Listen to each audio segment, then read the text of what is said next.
আসসালামু আলাইকুম রহমতুল্লাহি ওবরকাতুহ। সম্মানিত দর্শক, মান্নাদের সেই বিখ্যাত গান কফি হাউজের সেই আড্ডাটা আজ আর নেই। খুবই বিয়োগাত্মক একটি গান এবং মানুষকে নস্টালজিয়ার দিকে নিয়ে যায়। এই গানের মাধ্যমে মান্নাদে যে জিনিসটি বোঝাতে চেয়েছেন যে জীবনের একটি স্বর্ণালীর সময় কিছু বন্ধু, কিছু বান্ধবী তারা একসাথে বসে কলকাতার একটি কফি হাউজে আড্ডা দিতেন, নিয়মিত আড্ডা দিতেন এবং সেখানে কত সুখ, কত স্মৃতি, তারপরে কত কৌতুক, কত স্বপ্ন, কত আশা। সেই কফি হাউসকে ঘিরে ওই যে আড্ডা, সেই আড্ডার মধ্যে মনে হতো যে জীবনে এর চাইতে গুরুত্বপূর্ণ আর কিছু নেই। সময় হলে আড্ডাতে যেতে হবে এবং সেখানে গিয়ে যে যার মতো করে যে গান জানে সে গান গাইবে, যে পত্রিকায় লিখে সে আজকে কি লেখা হলো সেটা সবাইকে দেখাবে, ইত্যাদি নানা বিষয়গুলো অসাধারণ একটা সুরে তিনি তার কণ্ঠে একটি অমর সঙ্গীত দিয়ে আমাদের সবাইকে একটা নস্টালজিয়ার মধ্যে ফেলে দিয়েছেন। ফলে কফি হাউজের সেই আড্ডাটা, এই শব্দমালা এবং সত্যিকার অর্থে কলকাতার যে ঐতিহ্যবাহী একটি কফি হাউস যেখানে মান্নাদেরা বসতেন তাদের যৌবনে, সেটি এখনো টিকে আছে। তো সেই ঘটনার উপর ভিত্তি করে আজকের এই ভিডিওটি আওয়ামী লীগের যে কফি হাউস, সেই আওয়ামী লীগের কফি হাউসের ফ্যান্টাসি কি হতে পারে সেটি নিয়ে আলোচনা করব।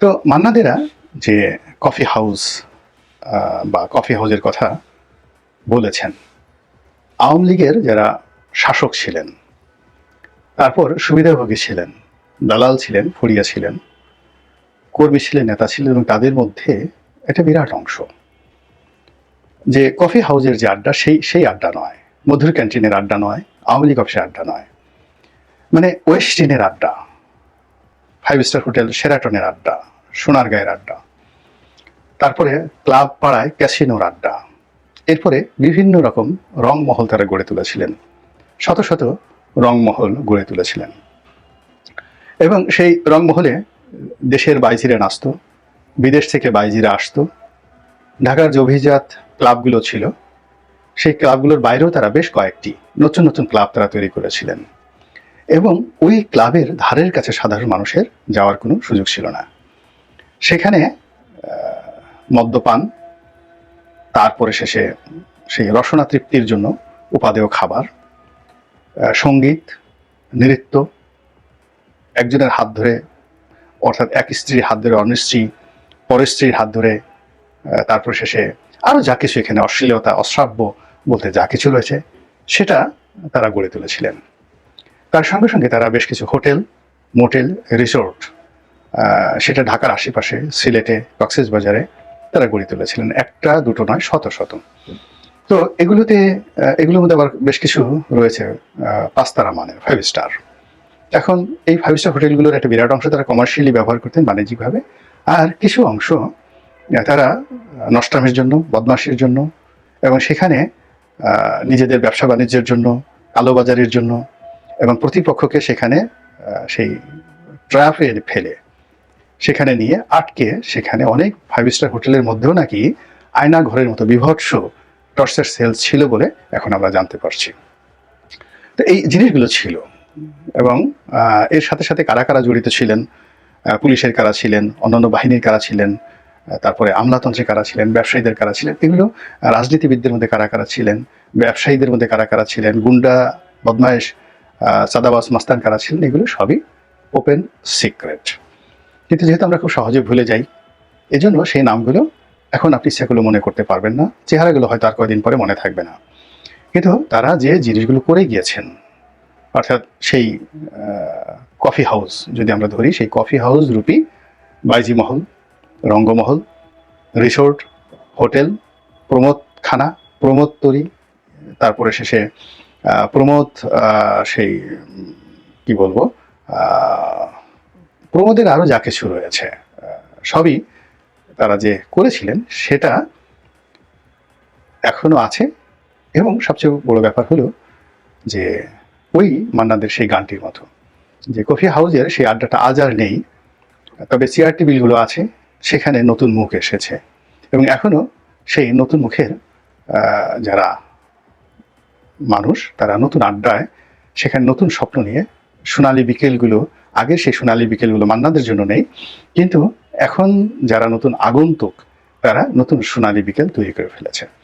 তো সেই ঘটনার সঙ্গে যদি আপনি তাল মিলিয়ে বর্তমান জমানা দেখেন, তাহলে দেখবেন যে এখন যে আগন্তুক যারা এসেছেন আওয়ামী লীগের রেখে যাওয়া কফি হাউসে, তারা সেই কফি হাউসকে ফুলে ফলে সুশোভিত করেছেন।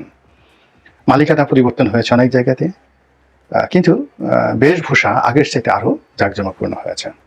আগে যেভাবে সঙ্গীত হতো, এখন সঙ্গীতের সুর বেড়েছে, তাল বেড়েছে, লয় বেড়েছে। আগে যদি 10 জন বাইজি আসতো, এখন বাইজির সংখ্যা আরও বেড়ে গেছে, নিত্য নতুন বাইজির সংখ্যা বেড়ে গেছে। এরপর আগে যারা ভোগী ছিলেন, ভোগ করতেন, তাদের ভোগ করতে করতে করতে করতে একটা সময় বিতৃষ্ণা এসে গিয়েছিল। তারা শুধু দেখতেন বা বসে থাকতেন। এটাকে অনেকটা বলা হয় বিকৃত রুচি। কিন্তু ভোগ করার মতো অবস্থা তাদের ছিল না। এক নাগারে 15 বছর ভোগ করতে করতে করতে করতে তারা অনেকটা নির্বিষ হয়ে পড়েছিলেন। কিন্তু এখন যারা ভোগী, তারা সবাই গোখরা সাপের মতো ফোঁস করছে, এবং তাদেরকে সামাল দিতে গিয়ে কফি হাউসগুলো রীতিমতো কাঁপছে। কফি হাউসের চেয়ার টেবিল কাঁপছে। কফি হাউসে আগমনকারী যারা বিনোদন কন্যা রয়েছেন বা বিনোদন বালক রয়েছেন, আপনারা তো সবাই জানেন যে এখন শুধুমাত্র বিনোদনের জন্য নারীরা নন, পুরুষরাও এখন বিনোদন দিয়ে থাকেন। এবং এই সকল বিনোদন কর্মীদেরকে আপনি ফুটপাতে পাবেন, হাতির ঝিলে পাবেন, 5 স্টার হোটেলে পাবেন, সব জায়গাতে পাবেন। কাজেই বিনোদন বালক এবং বিনোদন বালিকা, এবং এই বিনোদন বালক শব্দটি হাসি পেল যে যেটিকে আগে ঘেটুপুত্র বলা হতো। তো এটা যেটাকে বলা হয় হোমোসেক্স, ইউরোপে খুবই যাকে বলা হয় জনপ্রিয় এবং আইনগত বৈধ। এটি ইসলামে খুবই নিন্দিত, এবং যে কোনো ধর্মে এটা অত্যন্ত গর্হিত একটি অপরাধ। কিন্তু অবাক হলো যে মানুষের মধ্যে, বিকৃত রুচির মানুষের মধ্যে এই অভ্যাসটি যাদের রয়েছে, তারা পৃথিবীর সব কিছুকে ভুলে এই কাজটি তাদের করতেই হবে। তো এদেরকে প্রমিত বাংলায় বলা হয় বিনোদন বালক। অনেকে এগুলোকে ইতিপূর্বে ঘেটুপুত্র বলতো, যারা স্বেচ্ছায় এই কাজগুলো করে। আর যারা জোর করে এই কাজগুলো করে, বিশেষ করে বিশেষ একটি এলাকার মানুষ, বিশেষ একটি সম্প্রদায়ের মানুষ, তারপরে বিশেষ একটি শ্রেণীর মানুষের মধ্যে এই ধরনের যাকে বলে পুরুষ ধর্ষণ, এটি ব্যাপকভাবে তারা নিন্দিত। যাই হোক, এখন এদের সংখ্যা বর্তমানে বাড়ছে না কমছে, এটা আপনারা খুব ভালো করে বুঝতে পারেন, এবং এদের ক্ষমতা যত বাড়বে ততই এদের যে এই সকল অপরাধ, এই অপরাধ বাড়তে থাকবে। তো যাই হোক, এই কথাটা আমার হঠাৎ করে এই বিনোদন বালকের কথাটা মনে পড়লো সালাউদ্দিন কাদের চৌধুরী সাহেবের একটি বক্তব্যে। তিনি পার্লামেন্টে দাঁড়িয়ে বলেছিলেন, একজন সংসদ সদস্য আওয়ামী লীগের, তাকে উদ্দেশ্য করে, আমি নামটা নিলাম না, আপনারা দেখে নেবেন, যে আমি কি বলেছি অমুকে একসময় বিনোদন বালক ছিল, তার ক্যারিয়ার শুরু হয়েছিল বিনোদন বালক হিসেবে? আমি তো সে কথা বলিনি এখনো পর্যন্ত। তো এইরকম বিনোদন বালক এবং বিনোদন বালকের যারা রক্ষক, তারা এখন এই যে বর্তমান জামানাতে এসে আওয়ামী লীগের যে রেখে যাওয়া কফি হাউসগুলো, সেই কফি হাউসগুলোতে এমন আড্ডা তারা সেখানে তৈরি করে ফেলেছিলেন, সেই আড্ডা দেখে এবং সেই আড্ডার নির্মমতা, নৃশংসতা, অশ্লীলতা, অশ্রাব্যতা এমন একটা পর্যায়ে পৌঁছে গেছে, ওই জায়গা দিয়ে এখন ইবলিশ শয়তানও যেতে ভয় পায়, যে কখন ইবলিশ শয়তানকে ধরে নিয়ে ওরা বিনোদন বালক বানিয়ে ফেলে। এই জন্য ইবলিশ শয়তানও সেখান থেকে যায় না। আল্লাহ আমাদের সবাইকে হেদায়েত দান করুন এবং হেফাজত করুন। আসসালামু আলাইকুম ওয়া রাহমাতুল্লাহি ওয়া বারাকাতুহু।